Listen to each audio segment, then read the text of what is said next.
TVS Bharat reporter में आपका स्वागत है। आपके साथ मैं शेष नैन मोर जो आपको आज लेकर आई हूं हरियाणा की सियासी राजधानी रोहतक में। चुनावी बिसात बीत चुकी है और भूपेंद्र सिंह हुड्डा के गढ़ को ढहाने के लिए भारतीय जनता पार्टी ने मोर्चा संभाल लिया है। तो क्या इस बार के विधानसभा चुनाव में पूर्व सीएम भूपेंद्र सिंह हुड्डा अपने गढ़ को बचा पाएंगे या फिर बीजेपी मारेगी बाजी? मतदाता का मूड क्या है? साथ में इस शहर के आसपास के गांवों के खूबसूरत रंग आपको दिखाएंगे, हरियाणवी संस्कृति से भी आपको रूबरू करवाएंगे।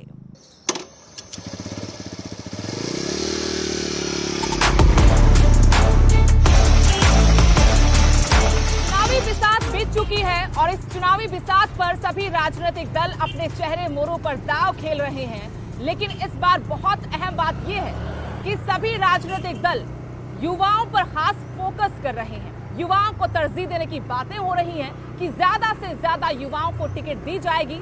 लेकिन हम युवाओं से जानेंगे कि वाकई में क्या युवाओं का इतना ख्याल रखा जाता है या फिर युवाओं का सिर्फ नाम इस्तेमाल होता है।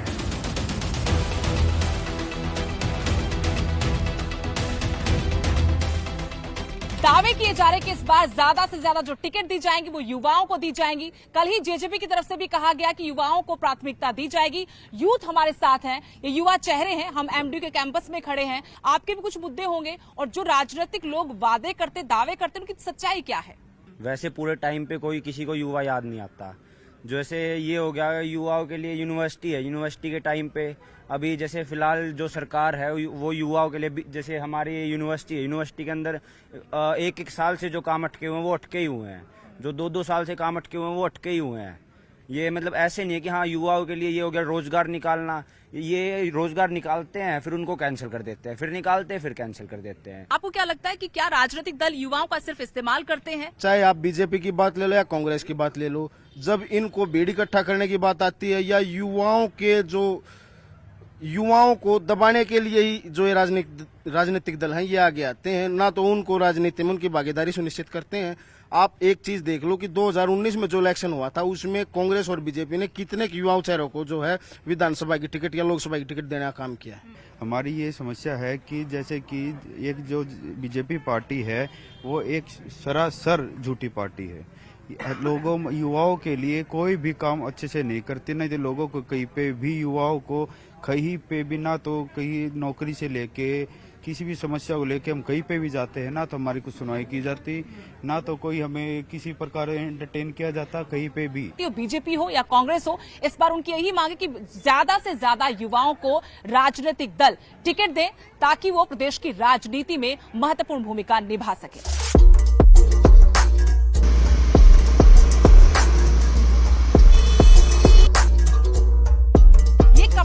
रोहतक की जो एशिया की नंबर 1 कपड़ा मार्केट कही जाती है। कस्टमर्स की बहुत भीड़ है, खरीदारी चल रही है, लेकिन चुनावी माहौल भी गरमाया हुआ है। चुनाव सर पर आ गया है, किस तरह का माहौल है यहाँ? एक तरफा है, बिल्कुल कांग्रेस का एक तरफा है, बिल्कुल सीधे कांग्रेस, बिल्कुल सीधे कांग्रेस। और औरों से पूछ लो। मुद्दे क्या है फिर आप लोगों के? किस वजह से आप कह रहे हैं कि कांग्रेस का एक तरफा माहौल है? शक लिए इंतजाम 10 सालों में सारे झूठे वादे हैं। 15 लाख खाते मांगे, बोलो और पूछोगे और बता देंगे। महंगाई है नहीं है, खरीदारी होती है, काम कारोबार ठीक चल रहा है? कारोबार ठीक है। महंगाई तो बढ़ेगी, कोई भी सरकार आ जाए महंगाई तो बढ़ेगी, रुक सकती है महंगाई, कभी कम नहीं होगी। मुद्दा लेकिन क्या है? आप चुनाव में जब वोट देने जाएंगे तो क्या चीज आपके जहन में होगी? क्या किस बात पर आप वोट करेंगे? ये तो वक्त बताएगा, मैं अभी डिस्क्लोज नहीं करूंगा किसको दूंगा वोट। चुनाव की सरगर्मियां हैं रोहतक में? रोहतक में है जी। हाँ। रोहतक का माहौल ठीक है। गुंडागर्दी 10 साल नहीं हुई जी। बीजेपी के राज में गुंडागर्दी बहुत थी। शहर को आग लगाई गई, शहर में आग भी लगाई गई जी। किन्होंने लगाई? ठीक है बीजेपी से जी। प्राइम मिनिस्टर ने कहा कि मैं लोगों को 1 करोड़ नौकरी दूंगा। प्रधानमंत्री ने कभी इस 10 साल में कभी नौकरी दिया? 1 करोड़ नौकरियां। सिर्फ इन्होंने अच्छे दिन की बात करी। ये शरद पवार जी के भतीजे अजीत पवार जी को अपने पार्टी में ले आया है, जिन्होंने करप्शन करी 70,000 करोड़ की। बीजेपी कितना भी मतलब प्रलोभन दे दे, बैलगाड़ी में बैठ गया कि तो कुछ भी कर दिया, लेकिन इससे कुछ नहीं होगा। बैलगाड़ी में बैठने से, किसानों के करने से कुछ नहीं होगा जी। सीएम चेहरे की चर्चाएं भी है? बिल्कुल है जी। भूपेंद्र हुड्डा या दीपेंद्र हुड्डा, दूसरा नहीं आएगा। क्या बीजेपी की सरकार का कैसे आंकलन करती हैं? क्या काम करवा और क्या नहीं करवा? काम नहीं करा उसने। वहीं कुछ लोगों को लगता है कि बदलाव होना चाहिए। ये कपड़ा मार्केट है, हमने यहाँ हाल जानने की कोशिश की है। गलियों सड़कों में जहां जहां आपको लोग मिलेंगे, आज हर किसी की जुबान पर हरियाणा विधानसभा चुनाव के चर्चे हैं। लोग आपस में राय मशवरा करते हैं, बहसबाजी भी करते हैं। लेकिन हम आपको रोहतक के एक गांव की चौपाल लिए चलते हैं।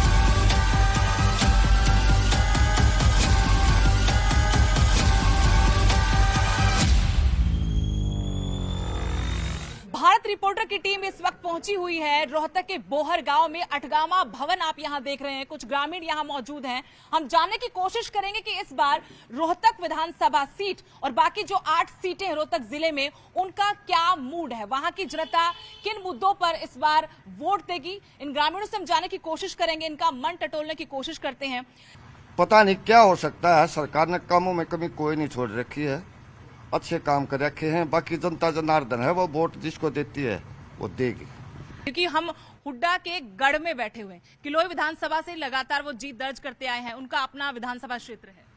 10-20 वोट जाएंगे याडे तो और गणी ना है ना, तो सारी कांग्रेस की। वो कह रहे हैं कि बहुत विकास करवाया बीजेपी ने। सारी वोट कांग्रेस की है। 20-30 जाएंगी गांव में, तो बस गणी को ना 50 होंगी। कितने वोट? वो कह रहे हैं 10-20 वोटें जाएंगी बस। 10,000 वोट है यहाँ गांव बोर में, सभी कांग्रेस की हैं। ये 10-20 लगा लो, ज्यादा 50 लगा लो, यहाँ सभी कांग्रेस की हैं। और कोई काम नहीं कर रखा विकास का बीजेपी ने विधानसभा में या हरियाणा में, इसलिए सब उससे खिलाफ है। यहाँ किसान आंदोलन को लेकर जो गुस्सा था लोगों में, वो शांत हो गया है जब से कृषि कानून वापस ली। यूं गुस्सा है, कोई शांत नहीं हुआ। गुस्सा यूं है, किसानों की तो चल नहीं रही, वो जाने नहीं दे रहे आगे, नहीं तो धरने पर बैठे।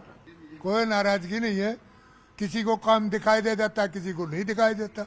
हमें दिखाई दे रहा है काम, हम उसके पक्ष में। जिनको नहीं दे रहा वो पक्ष में।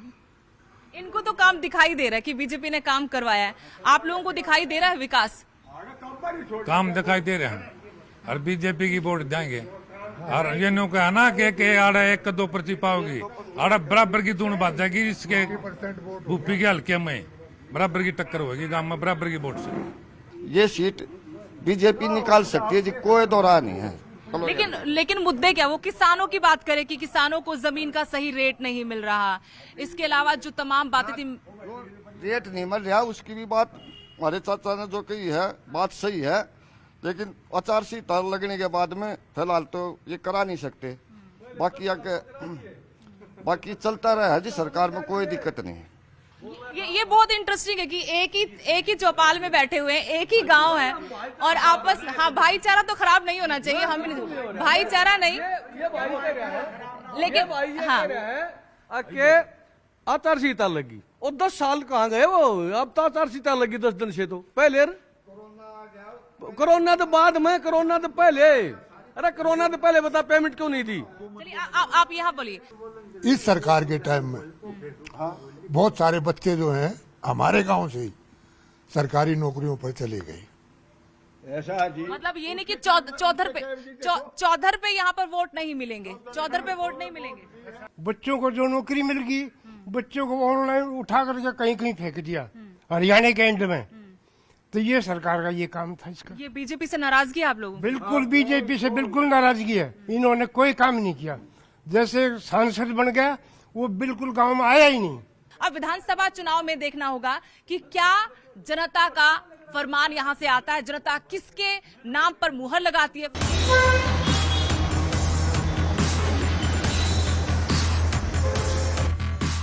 यहाँ पर एक ऐसा नेता जो फायर ब्रांड नेता है और उसकी एक बयानबाजी से ही यहाँ पर बहुत कुछ हो जाता है।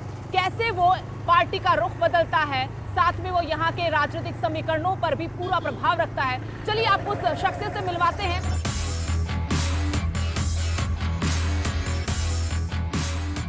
रोहतक की चुनावी राजनीति के चर्चित चेहरों में से एक चेहरे आज हमारे साथ हैं, मनीष ग्रोवर जी। इस बार तो बीजेपी ने सारी कैंपेनिंग का यहाँ से मंथन यहाँ से हो रहा है, कैंपेनिंग की प्लानिंग यहाँ से हो रही है, मुख्यमंत्री बार बार दौरा कर रहे हैं, केंद्र से नेता आ रहे हैं। क्या रणनीति है? वॉर रूम बनाया हुआ आपने रोहतक को? हमारा प्रदेश का कार्यालय रोहतक है। जहां प्रदेश का कार्यालय होगा वहां गतिविधि ज्यादा बढ़ेगी, इसलिए प्रदेश का कार्यालय हो आने की वजह से माननीय मुख्यमंत्री जी का आना, केंद्रीय नेताओं का आना तो स्वाभाविक है, इसलिए यहाँ बैठ के चलती है। मैंने कहा कि हरियाणा की राजनीति रोहतक से ही निकलती है। क्या इस बार भी सत्ता का रास्ता यहीं से होकर गुजरेगा? 100%। देखिए, चुनावी रण से पहले तो रोहतक में बीजेपी कांग्रेस में एक दूसरी लड़ाई चल रही है। वो क्या लड़ाई है? क्या वो वर्चस्व की लड़ाई है या फिर वो पैम्फलेट से मुद्दा कहाँ से कहाँ होता हुआ दलित चेहरे पर आ गया कि दलित हैं तो हमारे नेताओं को गाली दी गई? नहीं, मैंने कहा जब कांग्रेस प्रदेश में हिसाब मांग रही है, यहाँ के कांग्रेसी नेता हिसाब मांग रहे हैं, तो क्या रोहतक की जनता कांग्रेस हिसाब नहीं मांग सकती? जब हिसाब मांगने के लिए जनता के बीच में जाते हैं तो विधायक का बेटा गुंडा 100 लोगों को लेकर उन पे हमला कर देती, अकेली लेडीज, अकेली। क्या कसूर है? ये थे मनीष ग्रोवर जी, पूर्व मंत्री और बीजेपी के कद्दावर नेता। चुनाव की बात हो रही हो, लोकतंत्र के महापर्व की बात हो रही हो तो आधी आबादी को नहीं भूल सकते। आधी आबादी यानी महिलाएं। हरियाणा के विधानसभा चुनाव में रोहतक सीट पर जो महिला मतदाता हैं, उनका मन क्या कहता है, उनके मुद्दे क्या हैं, उन्हीं से जानने की कोशिश करेंगे। गांव देहात आपको ले चलते हैं, वहां की ग्रामीण महिलाओं से हम समझेंगे क्या वो भी समझती हैं चुनावी बिसात को, क्या वो भी समझती हैं सियासत क्या खेल रचा रही है।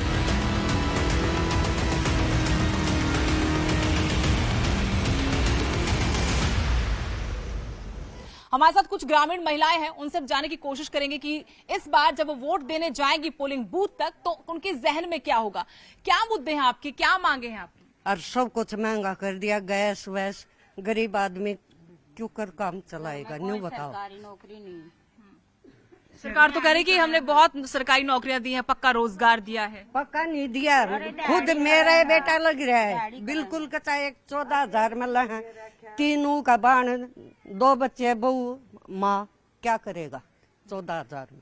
क्या आज भी हरियाणा के बारे में ऐसे कि महिलाएं अपने पति के कहने पर, पिता के कहने पर, भाई बेटे कहने पर वोट देते हैं? हम वोट देंगे सारा कुनबा मिलकर, जहाँ भी बड़ा ना देंगे, अपना एक परिवार है तो एक की वोट देंगे। महिलाओं की मुख्य समस्या ये है कि महंगाई है, ऊपर से बेरोजगारी है, घर का चूल्हा चौका चलाना भी इनको बहुत मुश्किल लगता है। अब क्योंकि विधानसभा चुनाव है, वोट की ताकत इनके पास है, तो वो उस ताकत के जरिए बदलाव चाहती ताकि उनकी जिंदगी खुशहाल हो।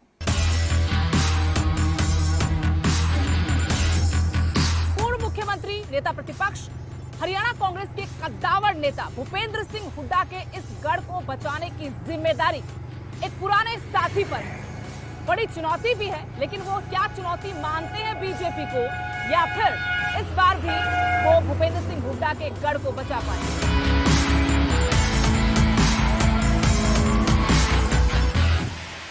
हुड्डा गढ़ को बचाने का जो जिम्मा है एक बार फिर से बीबी बत्रा जी के कंधों पर है। हम उन्हीं के साथ बातचीत करेंगे, जानेंगे क्या रणनीति इस बार कांग्रेस की है। लोकसभा चुनाव में 9 की 9 विधानसभा सीटों पर कांग्रेस ने जीत दर्ज की, उससे बूस्ट तो मिला होगा पार्टी को?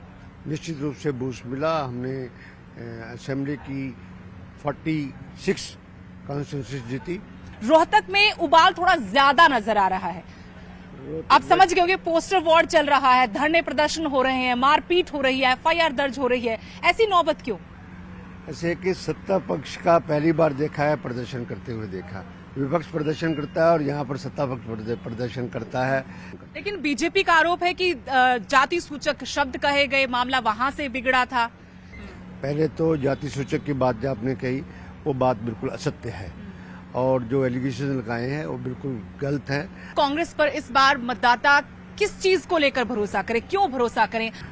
युवाओं को रोजगार देंगे, युवाओं को आगे बढ़ाएंगे, और सिक्योरिटी एक बहुत बड़ा मुद्दा है। उस मुद्दे के ऊपर सभी जगह CCTV कैमरे लग के सब कुछ करेंगे। बहुत बहुत शुक्रिया बीबी बत्रा जी।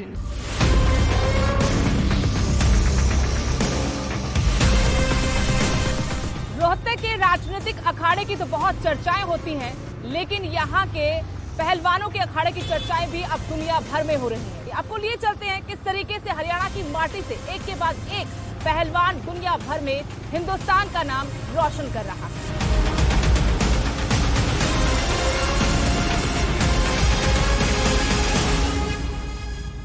हरियाणा की पहचान रही उसकी संस्कृति, यहाँ का खान पान, खेत खलिहान, लेकिन अब इसकी पहचान खिलाड़ी और खेल से भी है। ओलंपिक में जो पदक आते हैं ज्यादातर खिलाड़ी हरियाणा से होते हैं। किस तरीके से इस मिट्टी से एक के बाद एक बेहतरीन खिलाड़ी निकल रहे हैं, आपको दिखाने की, समझाने की कोशिश भी करेंगे।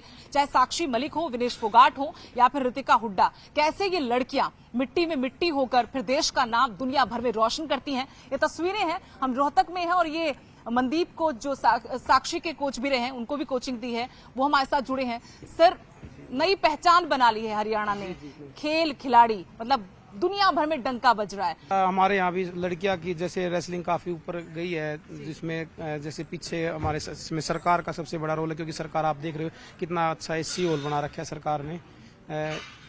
और इसके बाद यहाँ मैट की सुविधा है, जिम है और सभी बच्चे हैं, और यहाँ बच्चों के लिए खेल नर्सरियाँ हैं सरकार के द्वारा, जैसे एकेडमी है सरकार के द्वारा, और बच्चों को जैसे ओएसपी पर काफ़ी जो भी यहाँ पे हमारे सेंटर पे अभी यहाँ 2 लड़कियाँ भी एज ए कोच ज्वाइन भी किया है, तो ये काफ़ी अच्छी पॉलिसी है सरकार की। अगर मेडल लेके आता है बच्चा, उसके बाद भी जैसे गोल्ड मेडल लेके आता है 6 करोड़ देते हैं, सेकेंड को 4 करोड़ देते हैं, और 2.5 करोड़ ब्रॉन्ज मेडल को मिलता है, और भी काफ़ी सुविधाएं देती है सरकार। कुछ पहलवान खिलाड़ी हैं, उनसे हम बात करेंगे।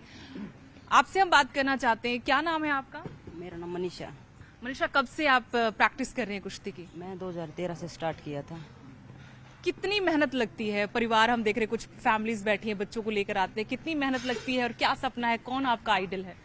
मेरा आइडल सुशील पहलवान जी हैं जी। और पेरेंट्स भी बहुत ज़्यादा साथ देते हैं, और जो हम प्रैक्टिस करते हैं इसमें अलग ही सुकून होता है। जैसे बिन रोटी खाए नहीं रह सकते, तो हम बिन प्रैक्टिस के नहीं रह सकते, और एक अलग ही फीलिंग आती है जब हम प्रैक्टिस करते हैं और हमें पता लगता है कि अभी वहाँ पे मेडल आया है, और ऐसे नेक्स्ट टारगेट लेके चलते कि अभी ये कंपटीशन है, इसके लिए हमें इस तरीके से तैयार होना है। आपका नाम क्या है? मेरा नाम मानसी अला होता है। एक के बाद एक नई बेहतरीन पहलवान आ रही है, अंतिम पंघाल हो या फिर अब ऋतिका हुड्डा हो, बहुत जिक्र होता है कि ऐसा क्या है हरियाणा की माटी में कि एक के बाद एक इतनी मजबूत लड़कियां वहां से हर गेम में, कुश्ती में खासकर निकल रही हैं। जी बिल्कुल, हरियाणा की माटी में कुछ न कुछ तो है भाई। जैसे कि आप देख ही रहे हो, यहाँ हमारे स्टेडियम से ही ऋतिका हुड्डा हैं, और हम दोनों ने साथ में ही इकट्ठी प्रैक्टिस स्टार्ट की थी, और मेरा थोड़ा बैड लग रहा है, मेरा क्वालिफाई नहीं हो पाया। यस, और हम दीदी को भी देखते आए हैं भाई, उन्होंने ओलंपिक का मेडल लेके आई वो, और हमारा भी आगे यही टारगेट है कि हम भी वही ओलंपिक से मेडल लेके आए। क्या नाम है आपका? सारिका मलिक। सारिका, कैसी तैयारी है और अभी तक कहाँ तक आपने अपने करियर में पहुंच पाई हैं? क्या आपका लक्ष्य अगला है? मैम, तैयारी काफ़ी अच्छी चल रही है। मैं 2 बार की जूनियर एशिया मेडलिस्ट हूँ, एंड अभी वर्ल्ड चैंपियनशिप्स के लिए सिलेक्टेड हूँ। आगे क्या लक्ष्य है आपका? टारगेट क्या है? मेरा टारगेट ओलंपिक्स है, ओलंपिक्स मेडल। इससे नीचे किसी को मंजूरी नहीं है कि ओलंपिक में तो जाना ही जाना है। तमाम ऐसे अखाड़े आपको हरियाणा में जगह जगह नजर आ जाएंगे। फिलहाल तो हम रोहतक में हैं, इस अखाड़े के जरिए आपको दिखाना चाहते हैं कैसे यहाँ पर पहलवान तैयार होते हैं।